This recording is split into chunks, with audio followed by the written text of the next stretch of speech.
Huwag mo nang ituloy ang kasal mo. Bumangon ka bukas ng umaga, pumunta ka sa bahay ng biyenan mo at makikita mo ang lahat.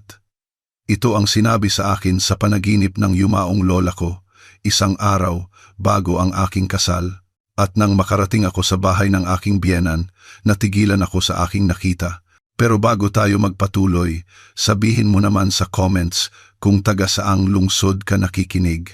Gusto kong malaman kung saan na nakarating ang kwento ko. Si Carla Santos ay 30 taong gulang.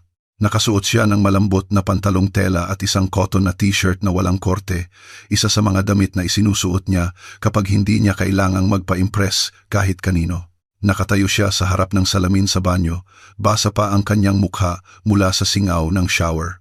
Sa salamin, nakita niya ang dati malalaking mata, mga pilikmatang walang maskara, at itim na buhok na pilit na itinali. Ang hindi niya nakikita, pero nararamdaman, ay isang pagkabalisa na hindi niya lubos maipaliwanag. Ang kalendaryong nakasabit sa dingding ng pasilyo ay nagsasabing eksaktong 21 araw na lang bago ang kanyang kasal. Isang pinapangarap na kasal, isang bestidang nabili na, mga imbitasyong naipadala na, lahat ay handa, lahat ay napagdesisyunan na. Ngunit sa kanyang dibdib noong umagang iyon, mayroong hindi tama. Binuksan niya ang bintana. Ang hangin ng Enero ay pumasok ng malakas. Nakatira siya sa isang subdivision sa mataas na bahagi ng lungsod kung saan mas malamig ang umaga at halos hindi nagbabatian ang mga kapitbahay. Gusto niya ang katahimikan ng kanyang apartment, bagaman minsan, tulad ngayon, nararamdaman niyang naniningil din ang katahimikang iyon. Si Carla ay isang general accountant sa isang kumpanya ng importasyon. Itinayo niya ang kanyang buhay ng paunti-unti, nang may pagsisikap. Namanan niya ang apartment mula sa kanyang mga magulang matapos silang masawi sa isang aksidente 8 taon na ang nakalilipas. Ang kanyang nakababatang kapatid ay nasa ibang bansa. Ang kanyang mga kaibigan ay halos lahat may asawa na, at siya, matapos ang matagal na pag-iwas at mga bigong relasyon, ay nagpasya nang ibigay ang sarili sa isang tao. Si Julio Reyes. Matangkad, malalim ang boses, may kumpiyansang ngiti at mga matang kulay kape. 27 taong gulang, may-ari ng isang maliit na logistics business na, ayon sa kanya, ay lumalago. Nagkakilala sila nang hindi sinasadya sa isang bangko. Kailangan niya ng tulong sa pag-review ng ilang dokumentong pang-accounting at siya, sa sandaling iyon, ang nag-iisang profesional na available. Magalang siya, interesante. Hindi ito inaasahan ni Carla, pero sa loob lang ng ilang linggo, magkasama na silang naghahapunan, nag-uusap tungkol sa mga pangarap, at nagsimula na siyang maging bahagi ng kanyang mga pangmatagalang plano. Iba si Julio. Wala siyang ere ng isang teenager tulad ng mga lalaking nakilala niya noon. Hindi siya naglalaro ng pagiging misteryoso, direkta siya, at mayroon siyang pagiging protektor na, kahit hindi niya hayagang aminin, ay nagparamdam sa kanya na siya ay nakikita. Nag-propose siya ng kasal 3 buwan na ang nakalipas sa pinakamahal na restaurant na alam nilang dalawa. Naaalala ni Carla ang malambing na musika ng piano, ang liwanag ng mga kandila, ang waiter na biglang lumitaw na may dalang kupita ng alak at sa loob nito ay ang singsing. Hindi ito magarbo, sapat lang. Lumuhod si Julio sa gitna ng mga mesa habang pumapalakpak ang ibang mga kumakain. Tumawa si Carla na puno ng emosyon. Sinabi niyang oo nang hindi nag-iisip ng husto. At iyon ang bumabagabag sa kanya ngayon. Bakit hindi siya nag-isip ng mas mabuti? Noong umagang iyon, pagkatapos ng kape, nakatanggap siya ng text mula sa kanya. Gusto tayong makita ni Mama mamayang hapon. Excited na siya sa catering. Pwede ka ba? Nanginginig ang daliri ni Carla habang nagtatype. Oo, sige. Iyon ang lohikal, ang magalang, ngunit hindi niya makalimutan ang unang beses na bumisita siya sa bahay na iyon. Naaalala niya ito ng detalyado. Si Teresita Reyes, ina ni Julio, ay sumalubong sa kanila na may malinis na apron, isang mahigpit na pusod sa buhok, at isang tingin na tila sinusukat ang halaga ni Carla gamit ang isang hindi nakikitang metro. Nakangiti, ngunit mapanuri, magalang, ngunit matalim. Mag-isa ka lang bang nakatira? Tanong niya nang walang paligoy-ligoy habang nagsasalin ng kape nang hindi tumitingin sa kanyang mga mata. Opo, sagot ni Carla. Ilang taon na po ang nakalipas. Namana ko ang apartment ng mga magulang ko. Saan banda? Sa Alta Vista po. Tiningnan siya ni Teresita na para bang sinabi niyang nakatira siya sa Boracay. Magandang lugar yan, mahal ang lupa diyan. Noong gabing iyon, habang naghuhugas sila ng pinggan, pabulong na sinabi sa kanya ni Julio, "Huwag mong personalin. Si Mama kasi, lumaki sa lumang paraan. Mahirap siyang magtiwala." Hindi sumagot si Carla, ngunit hindi niya kailanman nakalimutan kung paano iniwasan ni Teresita sa gitna ng mga tanong tungkol sa kita, utang, mana at pamilya na pag-usapan ang sarili niyang anak. Tungkol kay Julio, ang tanging sinabi niya ay, "Magaling siya sa negosyo, pero kailangan niya ng isang babaeng matatag na tulad mo." Ang katatagan. Palaging ang salitang iyon.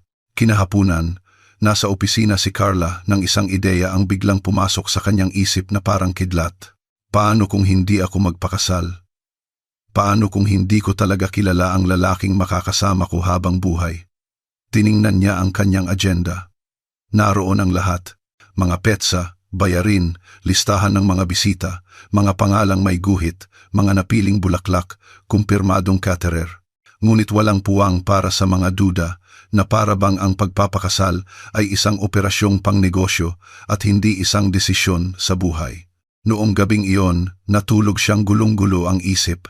Unti-unting tumatahimik ang lungsod at niyakap siya ng kadiliman ng kwarto sa kilalang lamig nito. Nahirapan si Carla makatulog, paikot-ikot siya sa kama. Niyakap ang unan, nagtanggal ng kumot at nagkumot muli. At doon niya nakita si Lola Clara, ang kanyang lola, ang kanyang pangalawang ina, ang babaeng nagpalaki sa kanya habang nagtatrabaho buong araw ang kanyang mga magulang. Ang nagturo sa kanya na huwag magmakaawa ng pag-ibig, na kilalanin ang mga senyales at huwag baliwalain ang mga kutob. Namatay si Lola Clara, 4 na taon na ang nakalipas matapos ang mahabang pakikipaglaban sa diabetes. Itinatago pa rin ni Carla ang kanyang panyo sa mesa sa tabi ng kama, ngunit ang nangyari noong gabing iyon ay iba. Ang panaginip ay hindi parang panaginip. Si Lola Clara ay nakaupo sa silya sa hapagkainan, ang parehong silya kung saan siya madalas magbasa tuwing hapon. Nakasuot siya ng kanyang asul na duster at sinelas na malambot. Kalmado ang kanyang mukha. Ngunit ang kanyang mga mata ay nag-aapoy. "Carla, anak," sabi niya, "makinig kang mabuti dahil wala akong masyadong oras. Kailangan mong umalis diyan. Hindi mabubuting tao ang mga yan." Hindi makagalaw si Carla, halos hindi niya maramdaman ang kanyang katawan, nakikinig lamang siya. "Huwag kang magpakasal sa kanya. Hindi siya ang taong inaakala mo. Bukas, pumunta ka sa bahay ng nanay niya. Mag-isa ka lang, maiintindihan mo ang lahat." Sinubukan ni Carla magsalita. Hindi niya kaya. Tumayo si Lola Clara, hinawakan ang kanyang kamay, at bumulong. "Hindi ito pag-ibig, anak. Isa itong patibong. Kailangan mong magising." At nagising siya, pinagpapawisan, hinihingal. 40 ng madaling araw ang sabi sa orasan. Bumangon siya sa kama. Lahat ay tila normal. Ang kwarto ay tahimik. Ang mga ilaw ay patay. Ngunit mayroong nanginginig sa loob niya. Bumangon siya. Naglakad papunta sa kusina, binuksan ang ilaw, nagsalin ng isang basong tubig. Nanginginig ang kanyang mga kamay. Tiningnan niya ang kalendaryo. Sabado. Pagkikita kay Teresita. Huminga siya ng malalim. At doon niya napagdesisyunan. Pupunta ako ng mas maaga. Mag-isa. Bulong niya.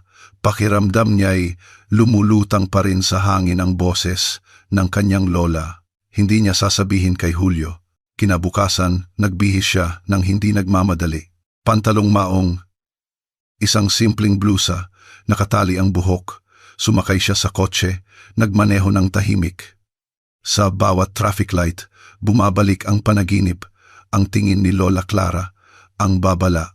Nang makarating siya sa bahay ni Teresita, pumarada siya ilang bahay ang layo. Naglakad siya sa huling mga metro, tahimik ang kalye, nagdoorbell siya, walang sumagot. Nagdoorbell siyang muli. At mula sa likod bahay, may nakita siyang gumalaw. Isang babae ang lumabas sa likod ng pinto. Bata, blonde, na may pulang jacket, nagmamadali. Sumakay siya sa isang kotse nang hindi lumilingon. Natigilan si Carla. Ilang sandali pa, binuksan ni Teresita ang pinto. Carla, anong sorpresa? Hindi ba't mamayang hapon ka pa darating kasama si Julio? Gusto ko po sanang makausap kayo ng sarilinan. Tiningnan siya ni Teresita na may pilit ng ngiti. Sige, pasok. Naghahanda ako ng makakain. Pumasok si Carla. Ang bahay ay amoy lumang kape. Dinala siya ni Teresita sa hapagkainan, kung saan may isang folder ng mga papeles na nakabukas sa mesa. Nire-review ko lang ang mga papeles para sa reception, sabi niya. Ngunit ang hindi alam ni Carla ay walang kinalaman ang folder na iyon sa kasal. Habang papunta si Teresita sa kusina, mabilis na sinulyapan ni Carla ang folder. Mga pangalan, listahan, address, at isang titulo, mga solong babae na may ari-arian. Isang kilabot ang gumapang sa kanyang katawan at doon niya naintindihan, ang babaeng lumabas sa likod bahay ay hindi isang ordinaryong bisita at si Teresita ay hindi lang isang pakialamerang biyenan. Napalunok si Carla. Ang kanyang puso ay kumakabog sa kanyang dibdib at doon, sa bahay na iyon kung saan lahat ay tila maayos at tahimik, nagsimulang gumuho ang kanyang buhay. Bumalik si Teresita mula sa kusina na may dalang isang tray ng mga biskwit at isang ngiti na kasing peke ng bordadong mantel sa mesa. Gusto mo ba ng tsaang mansanilya, Carla? Nakakakalma yan, sabi niya habang inilalagay ang tasa sa harap niya na may bahagyang nanginginig na mga kamay. Sige po, salamat, sagot ni Carla. Hindi inaalis ang tingin sa folder na katatapos lang niyang makita. Maingat niya itong isinara nang marinig niyang pabalik na ang mga yapak. Gayunpaman, patuloy na umiikot sa kanyang isip ang nabasa niya. Mga pangalan ng babae, mga address, mga hanay na may pamagat tulad ng status sibil at ari-ariang nakapangalan sa sarili. Lahat ay malinaw na nakasulat na may mga tala sa gilid. Umupo si Teresita sa kabilang dulo ng mesa. Tiningnan siya ni Carla. Ang kanyang mga kilos ay tila pareho, ngunit may kakaibang kislap sa kanyang mga mata, isang hindi komportableng paninigas na para bang alam niyang umaarte siya at natatakot na mabisto. Ayos ka lang ba, Carla? Tanong ni Teresita sa malumanay na boses. Medyo maputla ka yata. Okay lang po. Maaga lang po akong nagising. Naging madali para sa kanya ang pagsisinungaling. Napakadali. Para bang ang presensya ni Teresita ay nag-activate ng isang mekanismo ng depensa na hindi alam ni Carla na mayroon siya. Habang humihigop ng tsaa, ang kanyang mga iniisip ay isang makapal na ulap. Sino ang babaeng iyon na lumabas sa likod bahay? Bakit naglalaman ng ganoong klaseng impormasyon ang folder? Bakit umaakto si Teresita na parang normal ang lahat gayong malinaw na hindi? Sabihin mo sa akin, Carla, sabi ni Teresita habang pinaglalaruan ang isang serbilyeta. Masaya ka ba kay Julio? Ang tanong ay bumagsak na parang bato sa tubig. Nagulat si Carla. Opo naman, sagot niya. Bakit po ninyo naitanong? Wala lang. Ang mga kasal kasi, laging may dalang stress, mga duda, mga bagay na akala mo ayos na. At pagkatapos, kapag kasal ka na, mapapansin mo na may maliliit na senyales pala na pinili mo na lang huwag pansinin. Tungkol po ba sa kasal ninyo ang tinutukoy niyo? Tumawa si Teresita ng walang saya. Hindi ako nagpakasal dahil sa pag-ibig, Carla. Nagpakasal ako dahil iyon ang tama, dahil noong panahon na iyon, ang babaeng walang asawa ay masama ang tingin. Pero huwag kang mag-alala. Hindi ka katulad ko. Ano po ang ibig ninyong sabihin? Mayroon ka ng isang bagay na hindi ko kailanman naging akin. Isang ari-arian na nakapangalan sa iyo, isang matatag na karera, kontrol sa buhay mo. Kailangan ni Julio ng ganyang babae. Ikaw ang nagbibigay balanse sa kanya. Napalunok si Carla. Ang usapan ay isang kakaibang halo ng papuri at manipulasyon. Bawat salita ay tila may isa pang nakatagong kahulugan. At ano po ang masasabi ninyo tungkol kay Julio? Tanong ni Carla. Tiningnan siya ni Teresita sandali at nawala ang kanyang ngiti. Anak ko siya. Hindi po iyon ang tanong ko. Kilala ko siya higit kanino man. Alam ko kung ano ang kaya niyang gawin at kung ano ang kailangan niya. May mga depekto si Julio, tulad ng lahat, pero may malaki rin siyang puso. Ganoon din ba ang tingin ng babaeng lumabas sa likod bahay kanina? Diretso ang tanong, isang putok sa gitna ng sala, nanigas si Teresita. Anong sinasabi mo? Nakita ko po siya, Teresita. Nakita ko ang isang babae na lumabas sa likod nang mag-doorbell ako. Blonde, bata. Tila nagmamadali. Baka kapitbahay lang yon. Minsan, binabantayan ko ang anak ng isang kapitbahay na nagtatrabaho dito malapit. At umalis ang kapitbahay ninyo nang hindi kasama ang anak niya. Ilang segundo silang nagkatitigan. Pagkatapos, bumuntong hininga si Teresita. Tumayo at pumunta sa isang aparador na gawa sa kahoy. Binuksan niya ang isa sa mga drawer, kinuha ang isang photo album at inilapag ito sa mesa sa harap ni Carla. Gusto mong malaman kung sino siya? Tignan mo. Nagbago ang tono niya. Mas magaspang, hindi na parang isang ina. Binuksan ni Carla ang album. Sa simula, lahat ay tila normal. Mga lumang litrato ni Julio, noong bata pa siya, mga kaarawan, pamamasyal sa beach, Pasko. Ngunit pagdating sa mga mas bagong pahina, naputol ang kanyang hininga. Nandoon si Julio, nakatayo sa tabi ng isang babaeng blonde, payat na may malawak na ngiti at pulang bestida. Niyayakap niya ito sa baywang. Nasa harap sila ng isang bahay na hindi niya kilala. Ang petsa ay nakasulat sa isang sulok gamit ang marker. Hunyo ng nakaraang taon, isang taon lang. Inilipat ni Carla ang pahina. Mas marami pang litrato nilang magkasama. Sa isang restaurant, sa isang terrace, sa tila isang kasal. Sa larawan, nakasuot si Julio ng madilim na suit at ang babaeng blonde ay nakaputi. Mas impormal ito kaysa sa tradisyonal na kasal, ngunit hindi maikakaila ang nasa larawan. Ano to? Tanong ni Carla na basag ang boses. Isang yugto na tapos na, sagot ni Teresita ng walang emosyon. Naging sila ni Julio, oo, isang kabaliwan. Masyadong mabilis, pero hindi nag-work. May problema siya. May problema? Masyadong emosyonal. Gusto siyang kontrolin. Sa huli, mas mabuti nang naghiwalay sila. Nagpakasal sila? Problema na nila yon. Isinara ni Carla ang album ng malakas. Nanginginig ang kanyang mga kamay. Bakit hindi niya sinabi sa akin? Tinanong mo ba siya?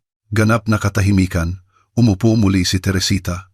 Iba na ang kanyang ekspresyon, mas seryoso, mas totoo. Makinig kang mabuti sa sasabihin ko, Carla. May mga bagay na mas mabuting hindi mo na malaman. Minsan, ang nakaraan ay nakaraan na lang. Ang paghalungkat dito ay magdudulot lang ng sakit. Paano ang panloloko? Sa tingin mo ba may nakakaligtas diyan? Tumayo si Carla. Hindi na niya kaya. Naglakad siya papunta sa pinto, binuksan ito ng mabilis.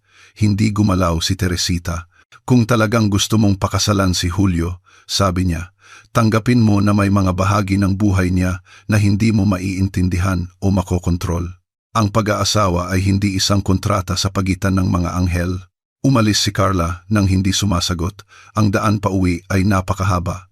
Ang traffic ay tila walang katapusan, ngunit hindi niya nakikita ang mga sasakyan o naririnig ang mga ingay. Iniisip lamang niya ang babaeng blonde, ang mga litrato, ang folder, ang lahat ng binaliwala niya dahil sa pag-ibig. Noong gabing iyon, nang dumating si Julio sa kanyang apartment, nakaupo si Carla sa sofa na hawak ang photo album. Pumasok siya na may ngiti, na para bang walang nangyari. May dala siyang isang supot ng Chinese food at isang bote ng alak. Mahal, tignan mo, dala ko. Paborito mo. Inilapag niya ang supot sa mesa, tinanggal ang jacket. Kumusta ang meeting niyo ni Mama? Tinaas ni Carla ang kanyang tingin. Bakit hindi mo sinabi sa akin na kasal ka na pala? Natigilan si Julio. Naging makapal ang katahimikan. Pagkatapos ay ibinaba niya ang kanyang tingin. Hinaplos niya ang kanyang mukha, umupo sa harap niya. Anong sinabi ni Mama sa'yo? Nakita ko ang mga litrato. Nagpakasal ako sa babaeng yon. Pero komplikado yon. At bakit hindi mo sinabi sa akin? Dahil hindi na mahalaga. Hindi mahalaga? Carla, makinig ka. Isang pagkakamali yon. Isang bagay na nangyari ng mabilis. Wala pang 6 na buwan kami. Unstable siya. Nakilala mo rin ba siya sa bangko? Hindi sumagot si Julio. Sinabihan mo rin ba siyang ibenta ang bahay niya? Nagbago ang tingin niya. Sa unang pagkakataon, tila nagalit siya. Anong pinagsasabi mo? Nakita ko ang isang folder sa bahay ng nanay mo. Isang listahan ng mga babaeng may ari-arian. Lahat sila, mag-isa. Ano yon? Wala kang karapatang makialam sa mga bagay namin. Mga bagay niyo? Ganyan ba ang tawag mo sa paghahanda ng kasal? Ibaba mo ang tono mo. Sagutin mo ako, Julio. Wala akong kailangang ipaliwanag. Tumayo siya, kinuha ang kanyang jacket at tiningnan si Carla na may ekspresyong hindi pa niya nakikita noon. Malamig, malayo. Hindi lahat ng tao ay may malinis na nakaraan, Carla, pero hindi ka rin naman perpekto. Diba? Hindi ako nagsasalita tungkol sa pagiging perpekto, nagsasalita ako tungkol sa kasinungalingan. Kung ganoon, manatili ka sa mga duda mo. Hindi ko kailangang ipagtanggol ang sarili ko. Lumabas siya ng apartment at malakas na isinara ang pinto. Naiwan si Carla na mag-isa kasama ang mga litrato sa mesa at isang butas sa sikmura na hindi gutom. Nagkakapira-piraso ang kanyang mundo at hindi na niya alam kung aling piraso ang unang pupulutin. Noong gabing iyon, hindi siya nakatulog. Hindi dahil namimiss niya si Julio, kundi dahil sa kaibuturan niya, nararamdaman niyang nagsisimula pa lang ang bangungot. At ang panaginip niya tungkol sa kanyang lola, malayo sa pagiging isang eksaheradong babala, ay nagsisimula ng magkatotoo. Gising si Carla buong gabi. Nakatitig ang kanyang mga mata sa kisame, hindi regular ang paghinga, at paikot-ikot ang isip. Sinalakay siya ng mga imahe na parang kidlat. Ang babaeng blonde na lumalabas sa likod bahay, ang folder na may mga pangalan at ari-arian, ang photo album na may naunang kasal, ang malamig na reaksyon ni Julio. Hindi niya alam kung galit, takot o hiya ang nararamdaman niya. Siguro lahat ng sabay-sabay. Dumating ang bukang liwayway nang walang awa. Bumangon siya nang walang lakas, nagtimpla ng kape at hinayaang lumamig ng hindi tinitikman. Suot pa rin niya ang parehong pantulog noong nakaraang gabi. Nag-vibrate ang kanyang cellphone sa mesa. Si Marian, ang kanyang matalik na kaibigan mula pa noong kolehiyo. Ang tanging taong kaya niyang maging ganap na tapat nang hindi nararamdamang kailangan niyang ipaliwanag ang bawat emosyon. Okay ka lang? Tanong ni Marian nang sagutin niya. Isang segundo ang lumipas bago nakasagot si Carla. Hindi. Gusto mong pumunta ako diyan? Oo. Pagkalipas ng 30 minuto, nakaupo na si Marian sa kanyang sala na may hawak na notebook para silang mga biglaang investigador. Mahigpit na nakatirintas ang kanyang buhok at ang ekspresyon niya ay handang maghukay ng mga lihim anuman ang mangyari. Ikwento mo sa akin lahat, mula sa simula. Pakiusap ni Marian nang may diin. Ginawa ito ni Carla. Mula sa unang araw na nakilala niya si Julio sa bangko hanggang sa panaginip tungkol sa kanyang lola, ang folder, ang litrato kasama ang babaeng blonde at ang huling pag-aaway. Hindi sumabat si Marian. Tumatango lang ng tahimik. Kumukuha ng mga mental na tala. Nang matapos si Carla, malakas na huminga si Marian. Kailangan nating alamin kung sino ang babaeng yon. Paano? Social media. May Instagram account siya, di ba? Oo, pero hindi siya madalas mag-post, halos walang personal. Kung gayon, titingnan natin ang mga comment, mga follower, kung sino ang fina-follow niya. Mas maraming sinasabi ang social media kaysa sa inaakala natin. Binuksan nila ang laptop. Mabilis na nag-type si Marian habang idinidikta ni Carla ang mga pangalang natatandaan niya, ang mga profile na nakita niya sa album. Unang hinanap nila si Julio. Pribado ang kanyang account, ngunit publiko ang listahan ng mga taong fina-follow niya. Sinimulang tingnan ni Marian isa-isa. Maraming babae, sabi niya. Yung iba, normal ang username. Yung iba, kakaiba. Tignan natin yung mga may litratong kamukha nung blonde na nakita mo. Lumapit si Carla at tiningnan ang bawat profile. Marami ang naka-private, ang iba ay napaka-aktibo, ngunit mababaw ang nilalaman. Nang malapit na nilang isara ang laptop, huminto si Marian. Teka, sabi niya, ang profile ay nakapangalang Larissa Moran B. Isang simpleng account na may kaunting post, ngunit sa isa sa mga litrato, Nakuha mahigit 1 taon na ang nakalipas, lumitaw si Julio na yakap ang parehong babae na nakita niya sa album, parehong mukha, parehong buhok, parehong pulang bestida.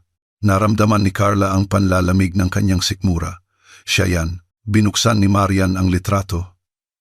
Ang caption ay nagsasabing, "He makes me feel safe."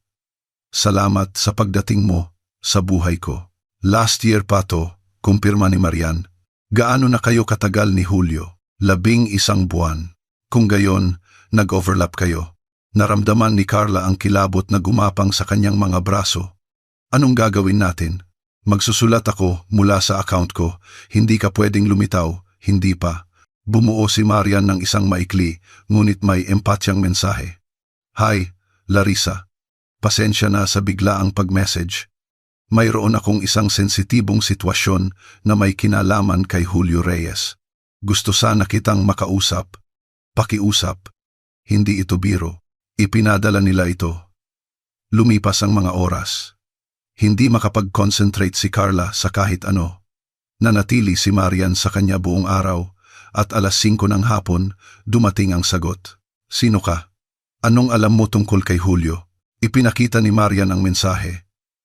Naramdaman ni Carla na ang kanyang puso ay tumitibok na parang tambol. Kailangan ko lang malaman kung naging kayo noong nakaraang taon, may mga bagay na hindi tugma. Pakiusap, kailangan kitang makausap. Mahalaga ito. Lumipas ang 20 minuto bago nagpadala si Larissa ng isa pang mensahe. Oo, naging kami. Pinakasalan ko siya. Sino ka ba? Kinuha ni Carla ang telepono ni Marian at nag-type gamit ang nanginginig na mga daliri. Ako si Carla Santos. Fiancé niya ako. Hindi nagtagal ang sagot. Diyos ko, sinundan ito ng isa pang mensahe. Kailangan nating mag-usap, pero hindi dito. Pwede ba tayong magkita? Mayroon akong kailangang ipakita sa'yo.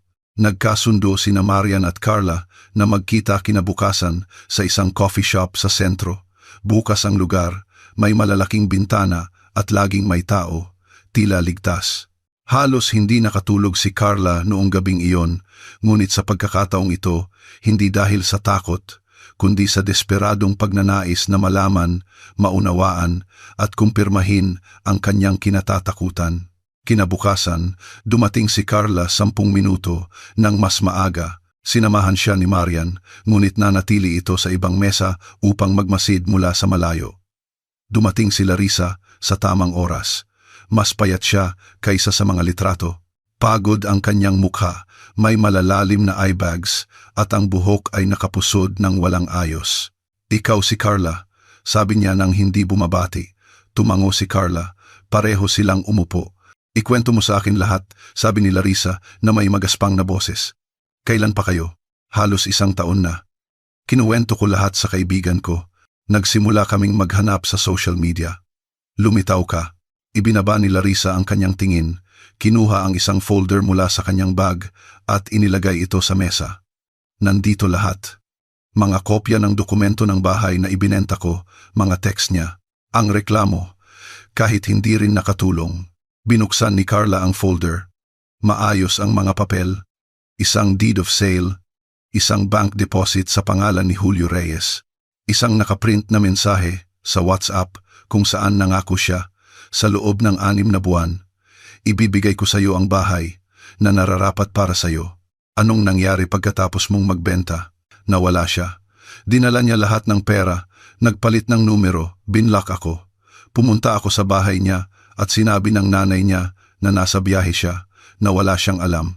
Hindi ka ba nagreklamo? Siyempre, pero walang nangyari. Sa batas, hindi ito pagnanakaw. Nagbenta ako ng kusa. Hindi niya ako pinilit. Walang patunay na ang pera ay para sa kanya. Wala akong pinirmahan.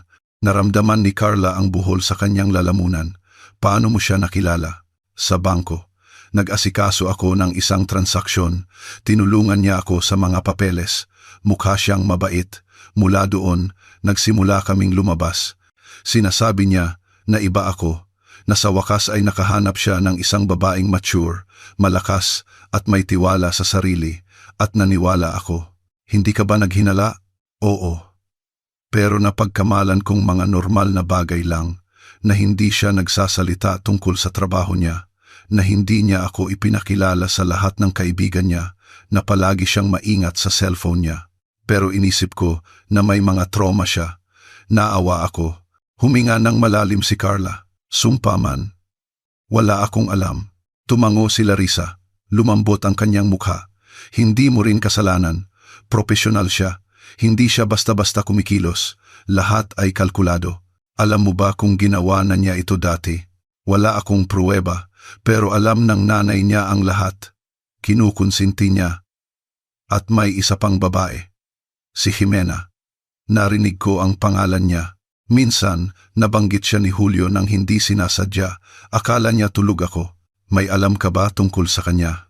Ang alam ko lang, nawala siya. Walang nakakaalam kung nasaan siya. May nagsasabi na lumipat siya sa ibang bansa o may mas masamang nangyari sa kanya. Naramdaman ni Carla na nanikip ang kanyang tiyan.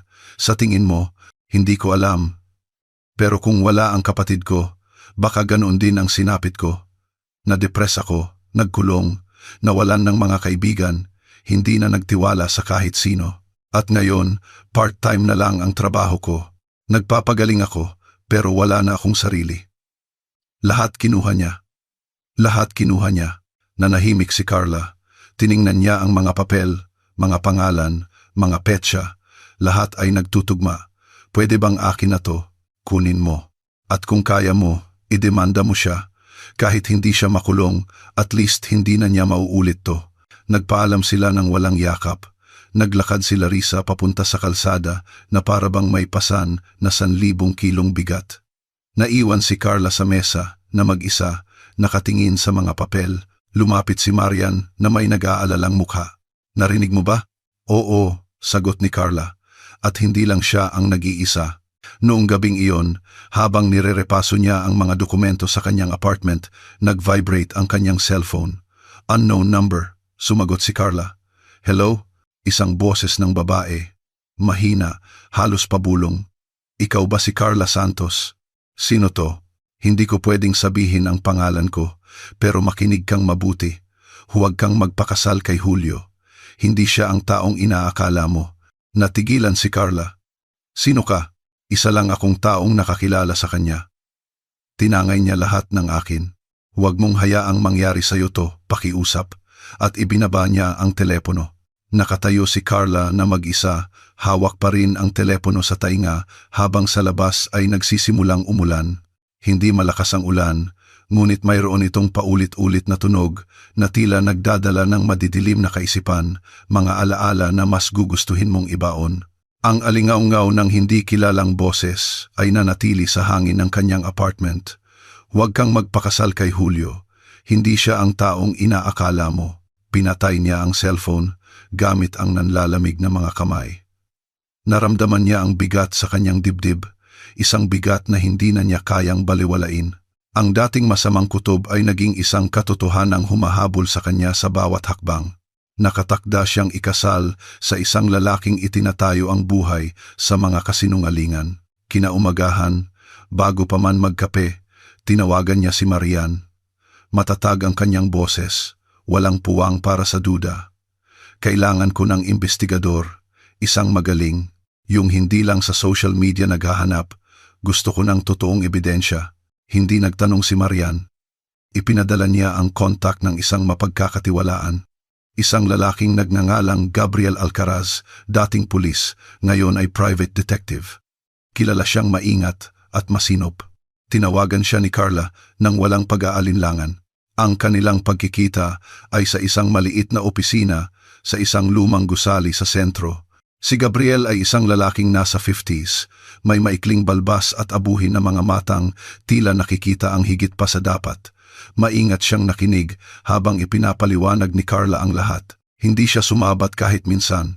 Nagtatala lamang siya gamit ang isang asul na ballpen na tila pudpud na sa kasisiyasat ng mga katotohanan ng iba. May pruweba ka ba? Tanong niya, nang matapos si Carla. Ito lang po. Sagot ni Carla, iniabot ang folder na bigay ni Larissa. At ilang text message, isang hindi kilalang tawag. Mabilis na tiningnan ni Gabriel ang mga dokumento. Sapat na to, para magsimula, pero hindi sapat para sa isang formal na demanda. Tignan natin kung ano pa ang meron.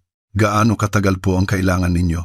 Depende kung gaano karaming kalansay ang tinatago ng lalaking yan sa aparador niya.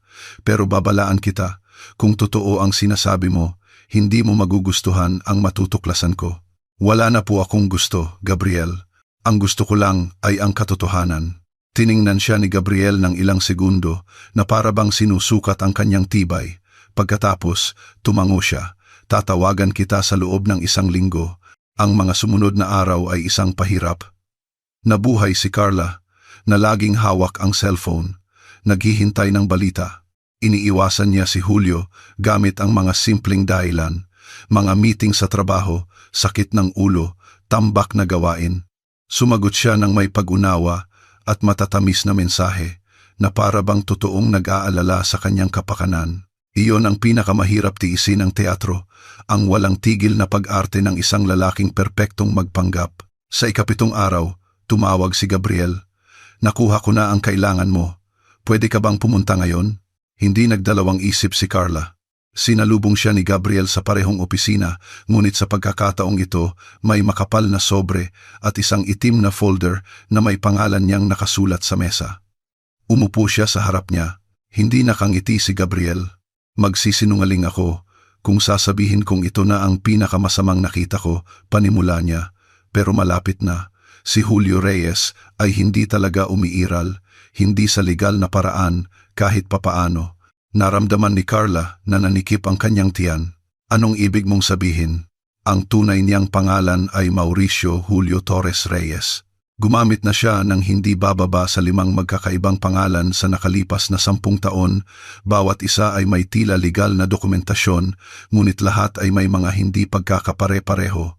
Mga peking birth certificate, mga pasaporteng may peking selyo, mga dobleng numero ng SSS. Isa siyang dalubhasa sa pagtatago. Binuksan ni Gabriel ang folder at ipinakita sa kanya ang ilang kopya. Ito ang una niyang rehistradong kasal sa isang babaeng nagngangalang Paulina Herrera, 2 taon na ang nakalipas. Tumagal sila ng 8 buwan. Inilipat niya sa kanya ang kanyang pension fund at nawala siya. Sumunod ang pangalawa, si Ximena Diaz, ang nabanggit ni Larissa. Walang tala kung nasaan siya sa nakalipas na 6 na taon. Opisyal na hindi siya patay, pero may aktibong ulat ng pagkawala. At ang pangatlo, si Larissa Moran. 1 taon na ang nakalipas. Siya, tulad ng alam mo, ay nagbenta ng kanyang bahay sa rekomendasyon niya. Lahat legal, pero nawala siya bago pa siya makabili ng bago. Sa lahat ng kaso, pareho ang pattern, mga babaeng may sariling ari-arian, walang malapit na pamilya, at emosyonal na mahina. Hindi makapaniwala si Carla sa kanyang naririnig. Kinuyom niya ang kanyang mga kamao para hindi umiyak, at ang trabaho niya, peke. Ang kumpanyang sinabi niyang pag-aari niya ay hindi umiiral, hindi kailanman umiral. May mga ginawa siyang profile na may mga peking data, mga website na mukhang totoo, pero hindi opisyal na nakarehistro. Isang fachada. At ang nanay niya, huminto si Gabriel. Si Teresita Reyes ay totoo. Pero bahagi rin siya ng laro. Hindi lang siya nagtatakip, aktibo siyang kasama. Sa katunayan, may isa pa. Binuksan niya ang isa pang folder. May pinsan siya, si Diana Reyes, isang real estate broker. Siya ang kumukontak sa mga biktima. Kinakausap sila tungkol sa mga ligtas na pamumuhunan at tinutulungan silang ibenta ang kanilang mga ari-arian. Siya ang nag-asikaso sa pagbebenta ng bahay ni Larissa. Nabanggit din siya sa 2 pang katulad na panloloko. Naramdaman ni Carla na nasusuka siya. Huminga siya ng malalim. At mayroon pa bang ibang babae ngayon? Tumango si Gabriel. Oo, ang pangalan niya ay Ivana Castillo, 28 taong gulang. Nakatira sa hilagang bahagi ng lungsod. Nagtatrabaho sa isang medical center. Si Julio, o mas tamang sabihing si Mauricio, ay nakilala siya 3 buwan na ang nakalipas. Nagde-date na sila mula noon. Hindi niya alam ang tungkol sayo at kinausap na niya ito tungkol sa magkasamang pamumuhunan. Tinabunan ni Carla ang kanyang mukha. Walang tigil ang pag-agos ng kanyang mga luha. Anong gagawin ko sa lahat ng ito? Pwede mo siyang idemanda, bagaman magiging mahaba at nakakapagod ang proseso. O pwede mo siyang harapin ng direkta, pero may panganib. Ilang segundo itong pinag-isipan ni Carla. Gusto ko siyang tignan sa mata. Tiningnan siya ni Gabriel ng seryoso. Kung gayon, huwag kang pumuntang mag-isa. Tumango siya. Lumabas siya ng opisina na hawak ang folder at durog ang kaluluwa. Naghihintay sa kanya si Marian sa kotse. Nang makita ang kanyang ekspresyon, hindi ito nagtanong, nag-start lang ng makina at nagmaneho ng tahimik. Noong gabing iyon, nag-text si Carla kay Julio. Gusto kitang makita sa bahay ko bukas, 8:00. Mabilis siyang sumagot. Sige mahal, ayos lang ba lahat? Gusto ko lang makipag-usap. Ang umaga, kinabukasan ay walang katapusan. Sinigurado ni Carla na gumagana ang sistema ng kamera. Nag-install si Gabriel ng 2 nakatagong aparato noong nakaraang araw, isa sa frame ng painting sa hapagkainan, isa sa isang lampara sa pasilyo. Mananatili si Marian sa kwarto, handang pumasok kung may mangyaring masama. Eksaktong 8:00, tumunog ang doorbell. Binuksan ni Carla ang pinto. Imakulada si Julio sa kanyang puting polo at karaniwang ngiti. Hello, maganda, na-miss kita. Hindi sumagot si Carla. Tumabi siya at sinenyasan siyang pumasok. Pumasok siya nang walang napapansing kakaiba. Umupo siya sa sofa na parang bahay niya. At ano tong misteryo? May sorpresa ka ba sa akin? Umupo si Carla sa harap niya. Nasa mesa ang itim na folder. Gusto kong makita mo to. Binuksan ito ni Julio. Binasa niya ang unang pahina. Pagkatapos ang pangalawa. Nagbago ang kanyang ekspresyon. Nawala ang ngiti. Nanigas ang kanyang mga mata. Saan mo nakuha to? Mula sa isang taong nagsasabi ng totoo. Wala kang ideya sa ginagawa mo. Sa tingin ko meron. Nagkakamali ka. Ang tanging pagkakamali ay ang maniwala sa'yo. Isinara niya ang folder ng malakas. Yumuko siya papalapit sa kanya. Hindi mo alam kung saan ka napapasok, Carla. Tinatangka mo ba akong takutin? Ngumiti siya, ngunit hindi ito ang karaniwang ngiti niya. Isa itong mas malupit. Nakialam ka sa mga taong hindi mo dapat kinalaban. Tumayo siya. Kinuha ang kanyang jacket at lumabas. Hindi gumalaw si Carla hanggang sa marinig niyang sumara ang pinto. Pagkatapos ay tumakbo siya sa kwarto kung saan nakatayo na si Marian na hawak ang cellphone. Na-record mo lahat, bawat segundo. Huminga si Carla, ngunit hindi ito ginhawa. Ito ay simula ng isang digmaan. Naging makapal ang katahimikan sa apartment na parabang narinig ng mga pader ang bawat salita ni Julio at alam din nilang may masamang paparating. Dahan-dahang isinara ni Marian ang pinto ng kwarto, hawak pa rin ang cellphone, ang video ay na-record at protektado. Umupo si Carla sa gilid ng kama at ibinaba ang tingin. Wala pa siyang takot, pero may malinaw siyang kamalayan sa kanyang pinasok. Tumawid siya sa isang hindi nakikitang linya. Hindi na siya ang babaeng naloko. Ngayon, siya na ang babaeng naglantad ng isang buong network ng kasinungalingan. At sa mundo ni Julio, iyon ay isang deklarasyon ng giyera. Ang unang ginawa niya ay kanselahin ang kasal. Tinawagan niya ang event organizer, ang reception venue, ang flower shop. Lahat, isa-isa. Bawat tawag ay isang paglaya. At kasabay nito, isang sugat, hindi dahil sa pag-ibig, kundi sa panloloko. Ang lalim, ang pagiging sistematiko, ang pagiging planado, ang kalupitan. Ilang araw pa, nagsimula na ang iba. Sa una, maliliit na bagay lang, isang tawag na walang numero na ibinababa agad kapag sinagot niya. Pagkatapos, isa pa na may boses na binago na inuulit lang ang kanyang pangalan at ibinababa. Inisip ni Carla na nagkataon lang o isang masamang biro, ngunit sa loob niya, alam niyang hindi ito biro. Ito ang simula ng parusa. Isang umaga, pagbaba niya sa garahe para pumasok sa trabaho, nakita niya ang isang puting sobre na nakatupi sa ilalim ng wiper ng kanyang kotse, walang nakasulat na pangalan. Sa loob, isang mensahe na nakasulat sa malalaki at itim na letra, naglalaro ka sa apoy. Masarap pagmasdan, pero mabagal pumatay. Natigilan si Carla. Nanginginig ang kanyang mga daliri. Tumingin siya sa paligid. Walang tao. Tanging ang alingaw-ngaw ng mga yabag ng ibang kapitbahay na papasok sa elevator. Itinago niya ang papel sa kanyang bag at umakyat muli sa kanyang apartment. Nag-cancel siya sa trabaho. Noong araw na iyon, tinawagan niya si Gabriel. Nagsimula na sila, sabi niya, nang walang paligoy-ligoy. Sinabi ko na sa'yo na mangyayari yan. Nasa'yo ba ang sobre? Oo, papunta na ako diyan. Manatili ka sa loob. Huwag kang magbubukas ng pinto kahit kanino. Pagkalipas ng 30 minuto, kumakatok na si Gabriel sa pinto. May dala siyang isang maleta at madilim ang mukha. Tiningnan niya ang papel, kinuhanan ng litrato at inilagay sa isang plastic bag. Hindi lang ito pananakot, ito ay isang babala. Ito ang paraan nila para sabihing hindi ka na naglalaro sa kanilang teritoryo. Isa ka ng banta. Anong gagawin natin? Lalagyan kita ng mga kamera, isa sa pinto, isa sa pasilyo, at iiwanan kita ng isang panic button. Pindutin mo yan at direkta itong darating sa akin. Hindi ka na pwedeng mag-isa, Carla. Noong gabing iyon, natulog siyang may takot sa puso. Nanatili si Marian sa kanya. Natulog sa sofa.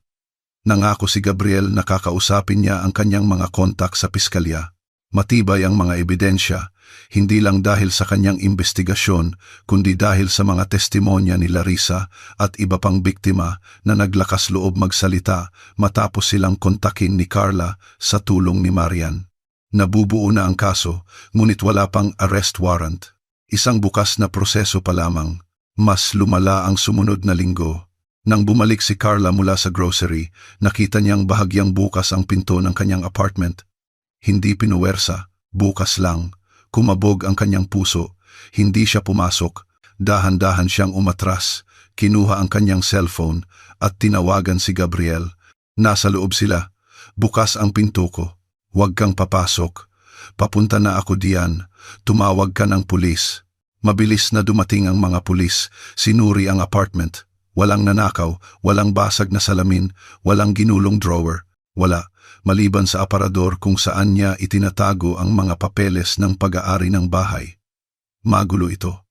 Nandoon pa rin ang mga dokumento, ngunit malinaw na may humawak sa mga ito na para bang may hinahanap. Sa ibabaw ng kama, isang pirasong papel, isang mensahe na nakasulat sa parehong letra tulad ng nauna. Akala mo nanalo ka na. Nagsisimula pa lang ito. Naramdaman ni Carla ang malamig na kilabot sa kanyang batok. Kinausap ni Gabriel ang mga pulis. Ipinakita ang kanyang mga kredensyal at ipinakita ang bahagi ng ulat. Nagtala ang opisyal at nangakong paiigtingin ang pagbabantay sa gusali, ngunit hindi siya nito pinakalma. Hindi na lang ito pananakot. Minamarkahan ka na nila. Lalampas pa sila diyan, babala ni Gabriel. Hindi ka nila gustong takutin. Gusto nilang manahimik ka, na mawala ka. Hindi ako aalis, sagot ni Carla na may matatag na boses. Hindi na. Hindi.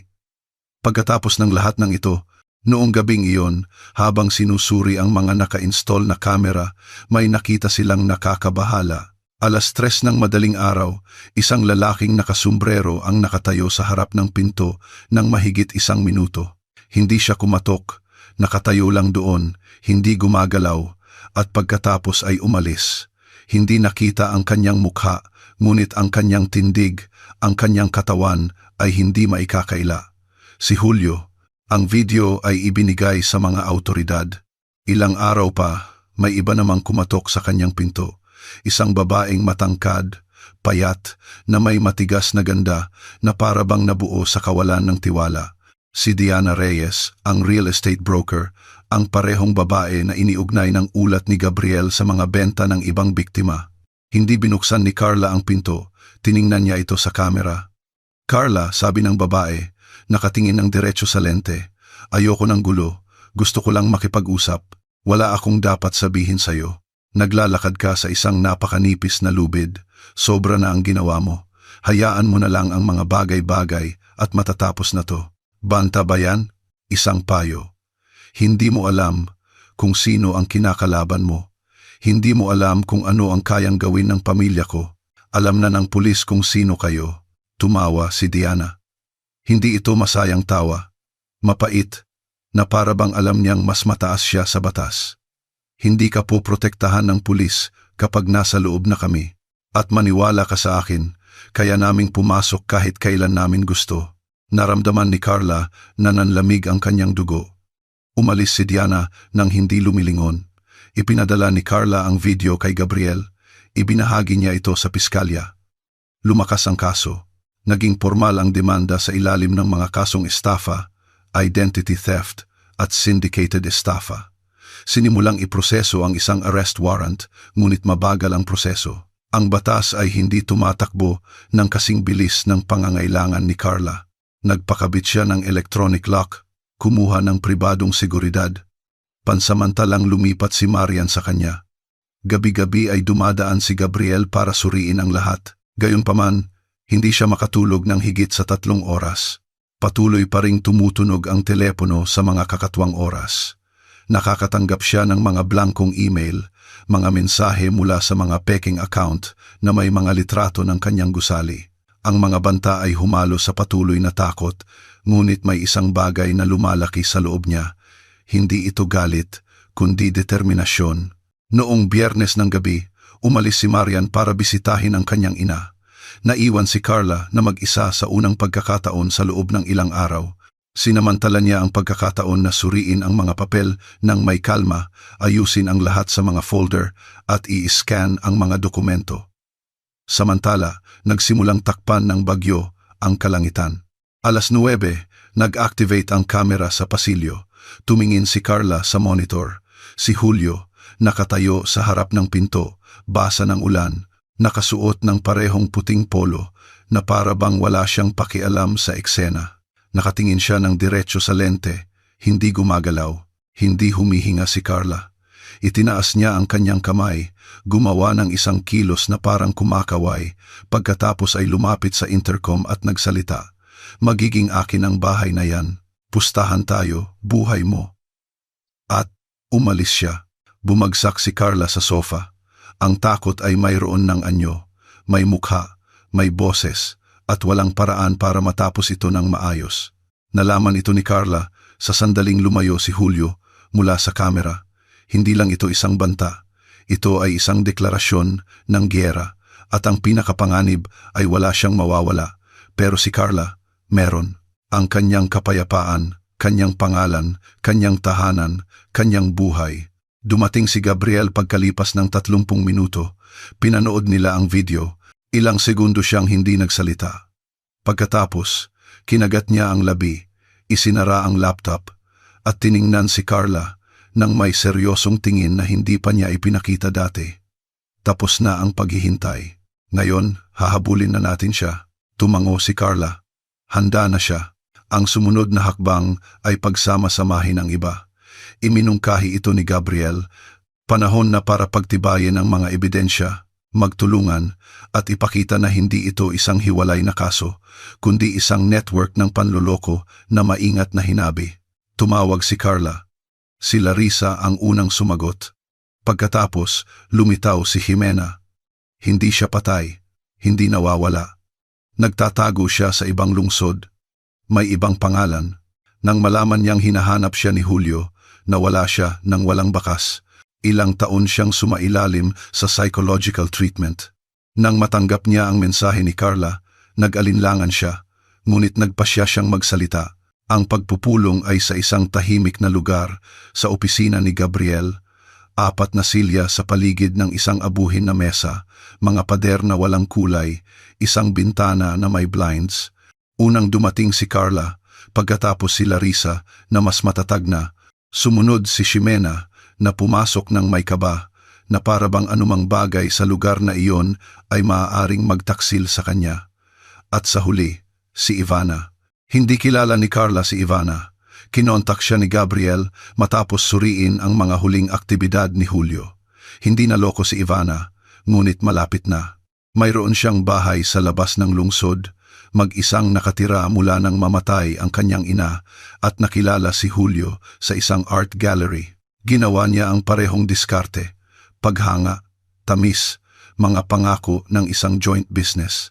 Nang magsimula siyang maghinala, Nakahanap siya ng isang anonymous na blog kung saan nagbabala ang isang babae tungkol sa kanyang kaso. Si Larissa iyon. Ang usapan nila ay mahirap ngunit makapangyarihan. Hindi lang sila mga biktima, mga survivor sila. Bawat isa ay nagkwento mula sa iba't ibang anggulo, ngunit pareho ang sugat, ang panloloko, manipulasyon, hiya at takot. Si Ximena ang pinakamahirap pakinggan. Pinakiusapan niya akong ibenta ang bahay ng mga magulang ko. Nangako siyang magtatayo kami ng klinika. Ibinigay ko lahat. Nang magsimula akong magtanong, ikinulong niya ako sa sarili kong bahay ng ilang araw. Kinuha niya ang cellphone ko. Kinailangan kong tumakas sa bintana. Walang naniwala sa akin. Akala ng kapatid ko, nag-OOA ako. Lumipat ako sa ibang lungsod, dala ang kakarampot na natira sa akin. Nagpalit ako ng pangalan. Hindi ako naglakas loob na magreklamo. Hanggang ngayon, hinawakan ni Larissa ang kanyang kamay. Puno ng luha ang mga mata ni Ivana. Anong gagawin natin? Tanong niya. Paano lalabanan ang isang tulad niya? Inilagay ni Gabriel ang isang folder sa mesa. Nasa loob ang mga kopya ng mga ulat, demanda, peking dokumento, call records, mga video mula sa kamera, mga nakasulat na banta, at mga pangalan ng lahat ng babaeng kinontak. Ang kaso ay hindi na isang file, isa na itong bombang sasabog anumang oras. Nalaman na ng piskal, sabi ni Gabriel.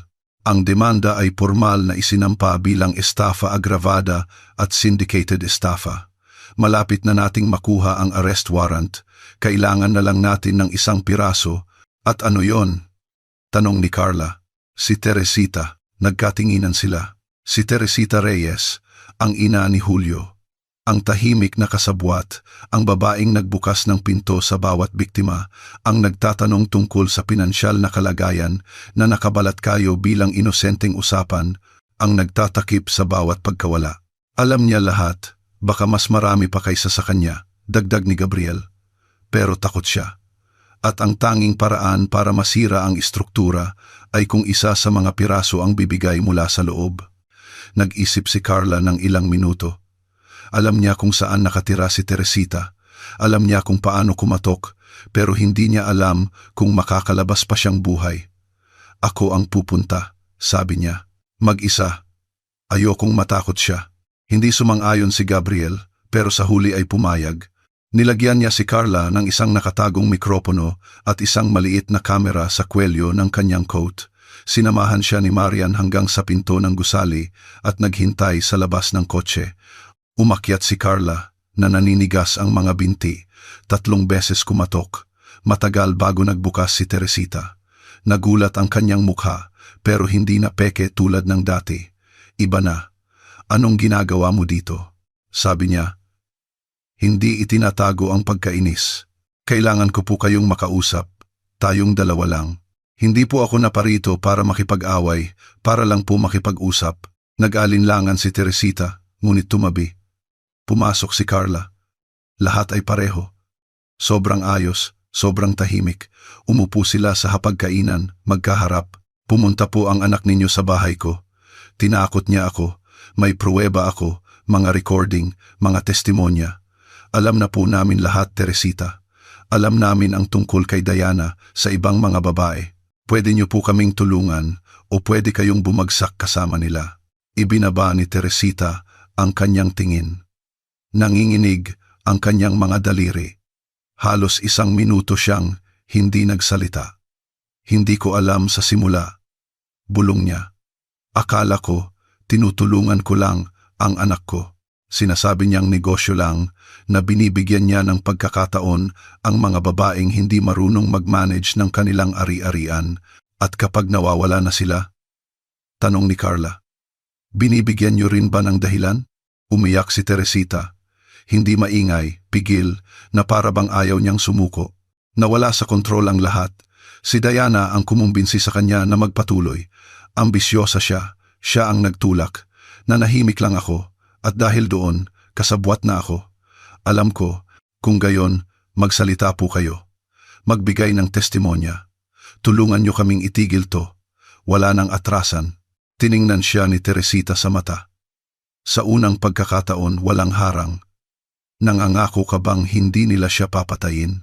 Nangangako po akong hahanapin natin ang hustisya. Tumango si Teresita. Sinalubong siya ni Gabriel at ng piskal 2 araw. Pagkatapos, nagbigay siya ng testimonya.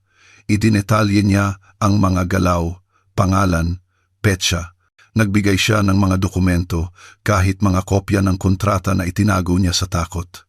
Ang kanyang testimonya ang nagselyo sa akusasyon. Sa parehong linggo, pinayagan ang operasyon.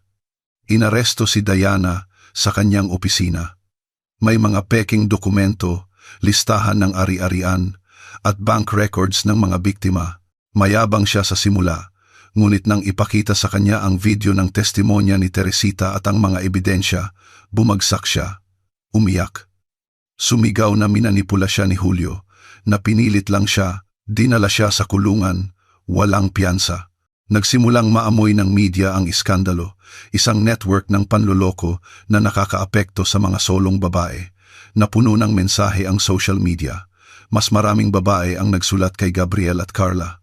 May iba pang biktima sa ibang lungsod, sa ibang probinsya. Ang ilan ay nanahimik ng maraming taon.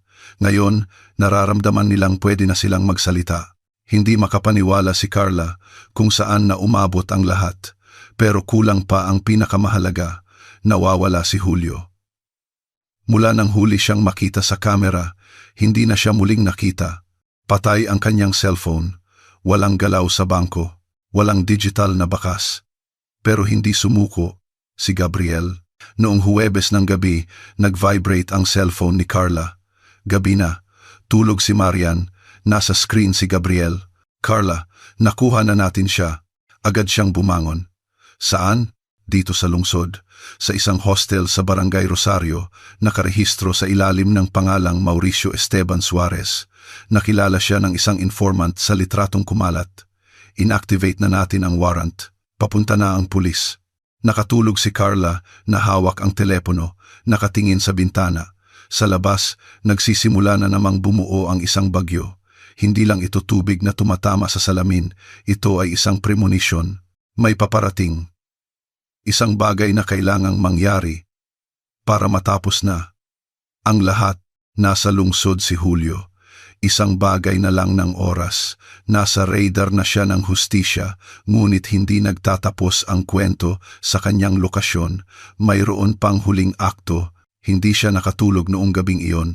Nanatili siya sa tabi ng bintana, pinapanood ang mga kidlat na nagpapaliwanag sa mga gusali. Tulog si Marian sa sofa, pagod sa mga nangyari. Nangako si Gabriel ng pagbabantay sa pinto ng gusali, isang patrol car na palaging iikot. Ngunit sa loob niya, ang tunay na takot ay ang biglang paglitaw ni Julio. Walang babala, walang batas, walang awa. Sa madaling araw, ginulat siya ng tawag ni Gabriel. Carla, huwag kang mag-alala. Pero kagabi, may sumubok na pumasok sa likod ng gusali. Hindi siya nakapasok, pero nakuha ng isang kamera sa eskinita ang mukha niya. Siya yon. Naramdaman ni Carla ang panlalamig sa kanyang katawan. Anong gagawin natin ngayon? Na-issue na ang arrest warrant. Aktibo na siyang hinahanap. Manatili ka kung nasaan ka. Huwag kang lalabas. Magpapadala ako ng 2 pulis na nakasibilyan na magbabantay sa labas ng apartment mo. Matatapos to ngayong linggo. Noong gabing iyon, iba ang katahimikan. Mabigat, matindi. Alas 2:50 ng madaling araw, nag-activate ang mga kamera. Nagising si Marian sa tunog ng security system. Tumakbo si Carla sa monitor. Nandoon si Julio. Muli, ngunit sa pagkakataong ito, hindi sa harap ng pinto, kundi may hawak na picklock, pinipilit buksan ang seradura. Hindi sumigaw si Carla. Hindi umiyak. Hindi nanginginig. Pinindot lamang niya ang emergency button. Sa loob ng ilang segundo, naabisuhan si Gabriel. Kinuha ni Marian ang kanyang cellphone at tinawagan ang numero ng patrol na naka-assign. Umatras si Carla, pinapanood ang bawat galaw sa kamera. Nakatuon si Julio sa kanyang ginagawa, nawala na ang anyo ng isang kaakit-akit na lalaki. Ang kanyang mukha ay puno ng pagkabalisa, galit, desperasyon. Ilang minuto pa, isang malakas na kalabog ang pumutol sa kanyang ginagawa. 4 na pulis ang pumalibot sa kanya. Sinubukan ni Julio na tumakbo, ngunit pinabagsak siya. Pinigilan siya sa sahig. Isinigaw niya ang pangalan ni Carla nang may galit, na para bang si Carla ang nagnanakaw ng kanyang buhay. Pinusasan siya at kinaladkad palabas ng gusali. Niyakap ni Marian si Carla nang walang salita. Hindi umiyak si Carla, hindi nanginginig, pumikit lang siya. Sa unang pagkakataon, masasabi niyang nakaligtas siya. Mabilis na kumalat ang balita. Inaresto ang isang serial scammer na nanloko ng maraming babae sa iba't ibang lugar. Si Julio Reyes, na kilala rin bilang Mauricio Torres, ay nasa kustodiya na.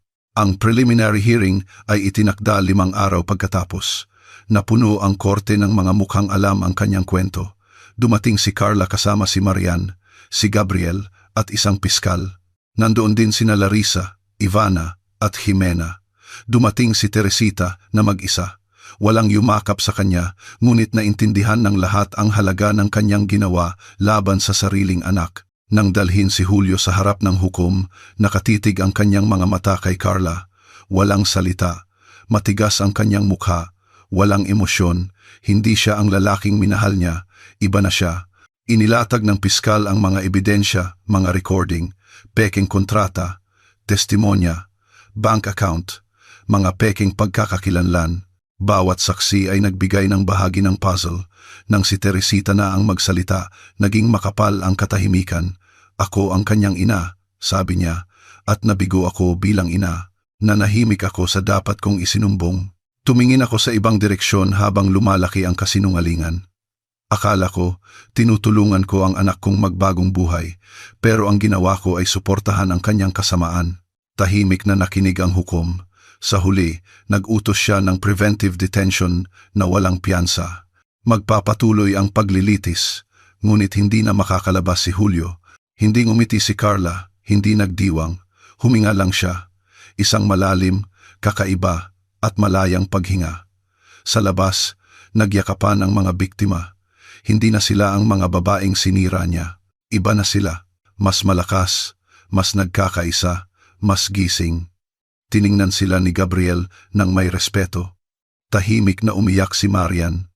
Tumingala lang si Carla sa langit, na para bang nandoon ang kanyang lola. Pinapanood ang lahat.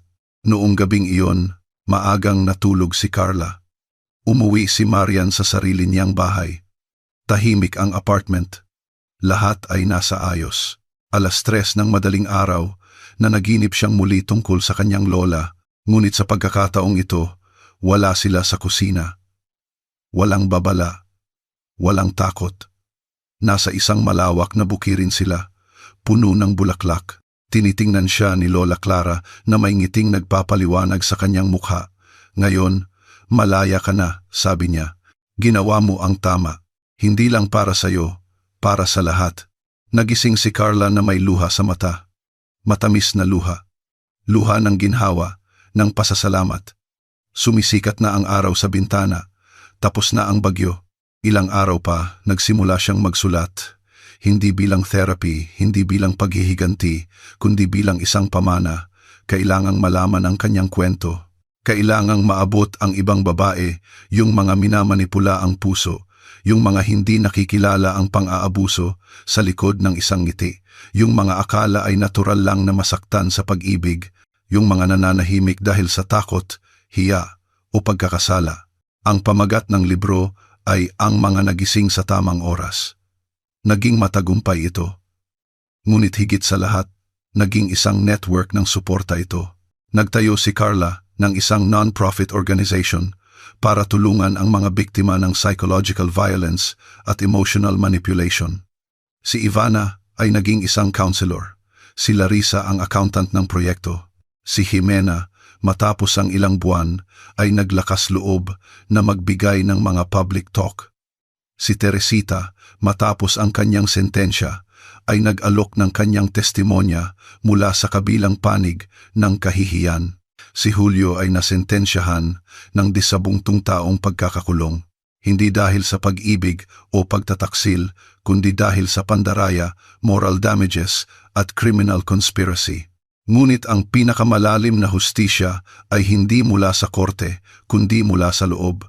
Muling naglakad si Carla sa kalye nang hindi lumilingon. Muli siyang nagtiwala kahit na may mas bukas na mga mata. Muli siyang natulog nang hindi naghihintay ng masamang panaginip. Muli siyang naging siya. Ngunit isang bagong bersyon, mas malakas, mas matalino, mas buhay. At sa tuwing may magtatanong kung paano siya nakaahon, iisa lang ang sinasabi niya. Hindi lang dahil sa akin. Dahil may isang taong mula sa ibang lugar ang nagbabala, gumising at sumuporta sa akin noong hindi ko na kaya. May mga laban na tila napakalaki, mga halimaw na nagbabalat kayong pag-ibig, mga aninong nagnanakaw ng ating hininga. Ngunit kapag nanaig ang katotohanan, kapag kumapit ang kaluluwa sa liwanag, walang panloloko ang maaring magtagal. Hindi pinababayaan ng Diyos ang mga tumatawag mula sa puso. Hindi niya iniiwan ang mga naloko dahil sa pagtitiwala. Hindi siya nananahimik sa harap ng kawalang katarungan. Ang buhay, sa kabila ng lahat ng gulo nito, ay may paraan para magbalanse. Maaga man o huli, bawat butong itinanim sa sakit ay namumulaklak sa katotohanan. Bawat luhang may pananampalataya ay nagiging isang senyales. Bawat babaeng bumabangon ay pumuputol ng mga tanikala na hindi alam ng iba na suot nila. At sa isang lugar sa langit, may mga nagbabantay sa atin kahit wala na sila rito. Minsan, lumilitaw sila sa panaginip, sa mga kutob, sa isang lakas na hindi natin alam kung saan nanggagaling.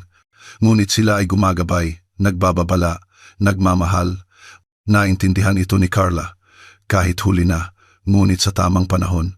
At mula noon, hindi na niya muling binaliwala ang isang senyales. Dahil alam ng kaluluwa, noon pa man, alam na nito. Kung nagustuhan mo ang kwentong ito, inaanyayahan kitang mag-iwan ng komento tungkol sa iyong naramdaman. At kung nakaranas ka ng katulad na panloloko, sana ay maibahagi mo ang iyong mahalagang opinyon. Maraming tao ang dumaranas ng katulad na sitwasyon. Sana'y maging boses ka para sa kanila. Ibahagi ang kwentong ito at maging bahagi ng pagbabago. At huwag kalimutang sabihin kung taga saang lungsod ka nanonood. Malaking karangalan kung mag-iiwan ka ng like, ibahagi ang video sa isang kaibigan o kapamilya at mag-subscribe sa channel. Huwag palampasin ang susunod na kamanghamanghang kwento na lumalabas na sa iyong screen ngayon. Mayroon kaming garantisadong aliwan para lamang sa iyo.